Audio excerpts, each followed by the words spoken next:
Oh, for fuck, maybe I was right. There's no characters. So, from that, everything's very medic. Oh, and as he was proceeding on his journey. And is that just as? Or is that... And as he was proceeding on his journey? I think.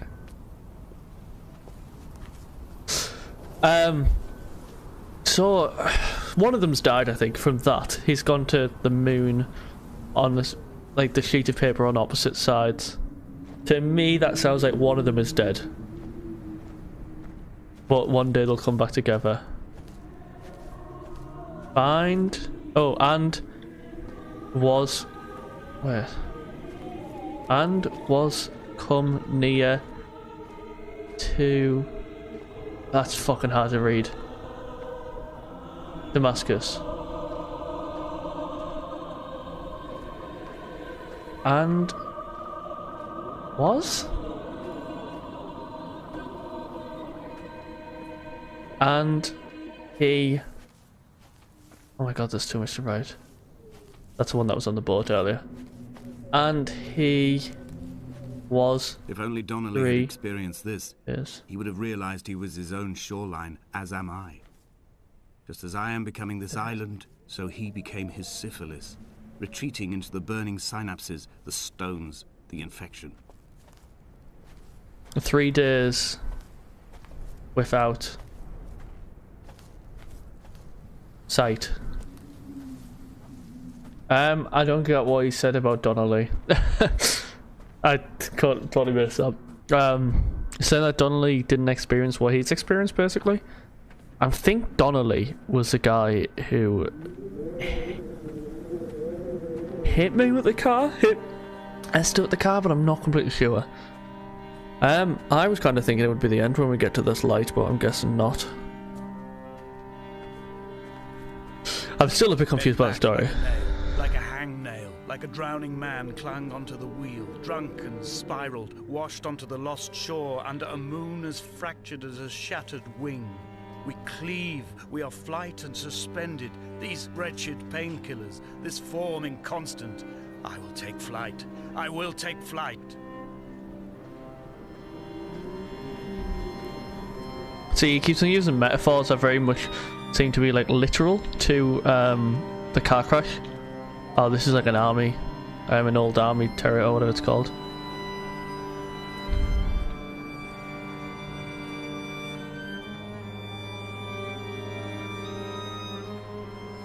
And it came to pass that as I made my journey and was...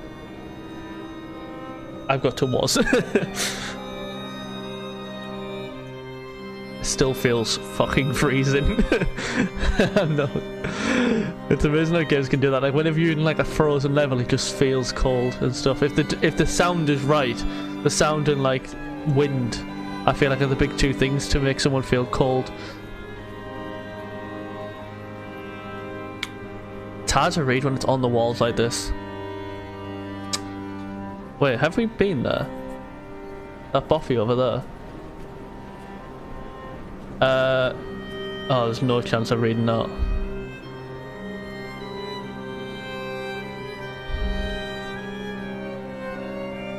The music is awesome in this game. I wonder if they composed it themselves, because if they did, then they must have spent a shit ton of money on it.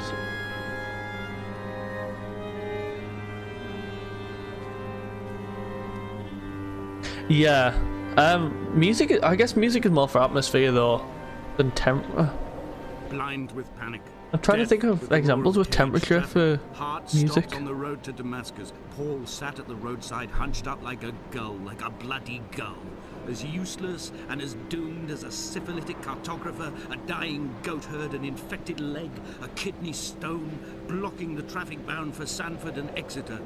He was not drunk, Esther. He was not drunk at all. All his roads and his tunnels and his paths led inevitably to this moment of impact. This is not a recorded natural condition.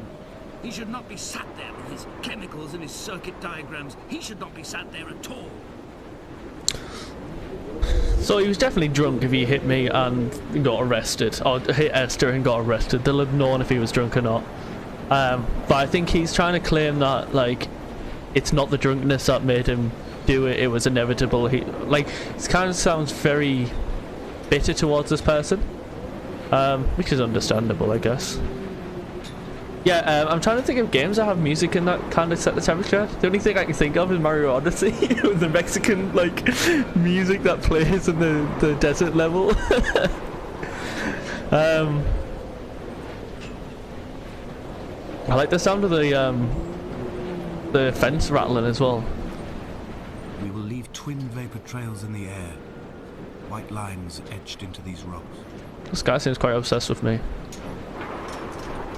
Great. Dear Esther, I have burnt my belongings, my books, this death certificate. Mine will be written all across this island. Who was Jakobsen? Who remembers him? Donnelly has written of him, but who was Donnelly? Oh, wasn't who Donnelly. remembers him? I have painted, carved, hewn, scored into this space all that I could draw from him. There will be another to these shores to remember me. I will rise from the ocean like an island without bottom, come together like a stone, become an aerial, a beacon, that they will not forget you. We have always been drawn here. One day the gulls will return and nest in our bones and our history. I will look to my left and see Esther Donnelly flying beside me. Oh. I will look to my right and see Paul Jakobsen flying beside me. They will leave white lines carved into the air to reach the mainland, where help will be sent.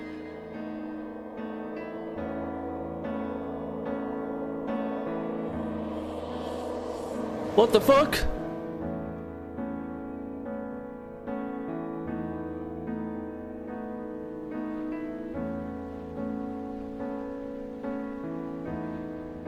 That's not the end of the game. I haven't completed this game in an hour. That takes 4 hours, have I?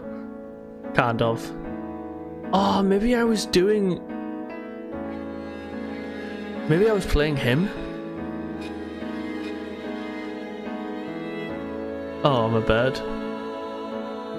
I'm a bub.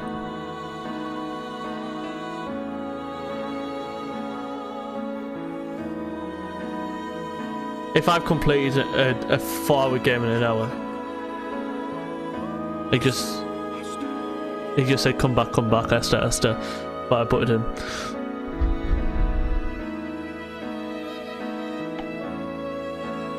I'm gonna be so annoyed if I complete the game in an hour.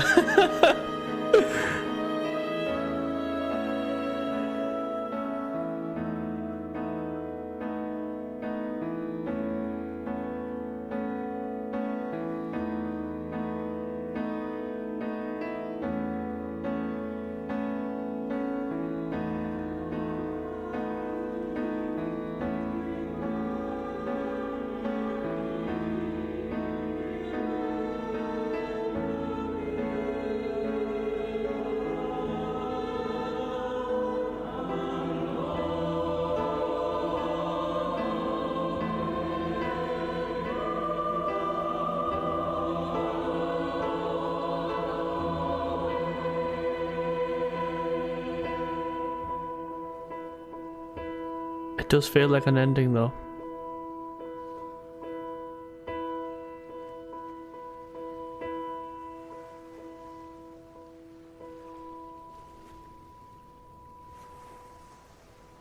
Come back.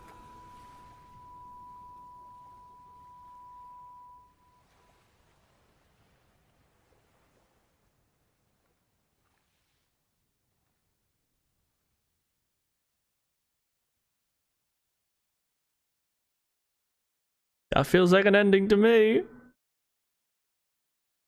Yep. Ah, that's very short.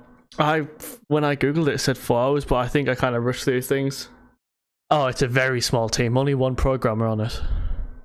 Saying that programming wise, it's literally just the walking mechanics and then triggering sounds when it gets to certain places. It's the levels, the environment's beautiful and the music. I just think the story's confusing. I think Esther got killed in a car crash and then he went there to die. And the text was his writings to her.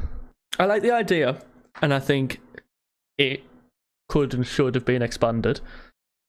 But obviously they have other games. So yeah, Everyone's Gone to the Rapture as well, which I might play. Yeah, I think it's a beautiful game, great sound and everything. Game's questionable, which I can understand. I'm just reading the reviews for it. Game's a unique creation. It's a short experience made of exceptional elements. While the graphics are not perfect, it is made in a way that you can really feel the environment. You can also almost feel the crisp wind in your face and smell the sea, flowers and the herbs and the hills, and by closing your eyes. All these in the midst of an angelic and mystical music. Game made me reflect on myself, made me feel human again, away from fantasy nights, elves, and blah blah blah. Alright, so it turned out I didn't really make a outro for this video. With it being on stream, I kind of panicked and was like, oh crap, well, I'm only like an hour in. What, an hour in? I think it only took like an hour to complete the game, and I'd planned to stream for like 3-4 hours, so I ended up just looking for another game and then started playing another game without actually doing a proper outro or kind of review thing. So I enjoyed this. I wouldn't call it a game, I'd call it an experience. I don't think there was much gameplay. Well, there wasn't any, apart from just walking, there wasn't any gameplay elements to it. You just had to find the way to go and go there. I enjoyed it. I think it was, as a game designer, it kind of showed you that. I don't think the story was that good, really. I think it was the way it was presented. It's confusing, extremely abstract, and I think it kind of showed like isolation and grief. And I think this whole idea of the story was that, you know, you've got this person who is mentally isolated because of things that have happened in life. Maybe Esther's died, which is kind of what I got from it. Died in a car crash from a drunk person. They didn't know how to handle it, so they went to this island to die, and then committed suicide by jumping off the tower and flew, and releasing them from that burden. But, you know, it didn't. I don't know if it's just because I haven't been hit with grief in that way, maybe to that extreme. I didn't really connect with the ideas, but what I did connect with was the environments. The environments were beautiful, and the sound and the music was amazing. And I think Chinese Room have got a good platform. They've got a good idea, and I like it. And they're artistic games, I would call them, art games.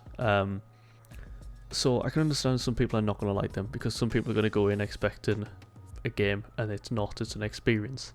And I just said art game, but you can't say art experience. And it's not. It's so people are going to dislike these because of the lack of gameplay in them. And I think, you know, Chinese Room are becoming a bigger studio through the games they've been making, and I think they have a good platform to build onto, and they will build and could make some really, really interesting games. I just think Dear Esther, it's a start, and I think it's their first game. It doesn't have enough in it for me, you know, both story wise and the length of the game. But as a game designer, it's exciting to see this style of game come out, and that games are becoming more artistic personally, because I like the idea of these art games and games that just give more than just casual entertainment. I'm excited to see what comes from Chinese Room. I'd like to try Everyone's Gone to the Rapture. I know that's got criticism as well, and I know that one of the criticisms is the title, which I don't really want to explain. Yeah, I think I'll play it and see what it's like, because I haven't actually played it. I don't know loads about it. I just know there's a problem with the title. You might need to work it out. But yeah, I hope you like this new format. So this is obviously the last episode of Dear Esther, and then I'm going to upload videos of Gris that I played. Gris was an amazing game. I loved that. I think you'll enjoy that if you've loved this. Although it was a 2D game over a 3D game. And then I'm going to be working on the big essay video for mid-February. And the idea with that is once a month release one big essay style video talking about something. I think I'm going to talk about the beginner's guide, and there'll probably be a let's play of the beginner's guide that'll come out afterwards. And that's because it's one of the games that really influenced me as a game designer. I've played it multiple times, but I really love it, and I think it deserves more recognition, and I'd like to kind of break it down and talk about the elements of it, which is going to be a task considering I've never done it before, but I'm excited to do it, and this will be kind of the focus of the channel, to play these games, experience them, to show my experience of playing them, and then to kind of break them down, or break down certain elements, or talk about a game, you know, in a kind of review sense, but from a game design standpoint. So yeah, if you enjoyed, leave a like, subscribe for more, follow me on Twitter, Twitch, and Instagram. They're all in the description below. Twitch, I'm going to be streaming 3 times a week. One of the days will be a game like this, and then the other 2 will probably be casual or another game like this. It'll depend. But yeah, hope you enjoyed, and I'll see you in the next episode. Bye.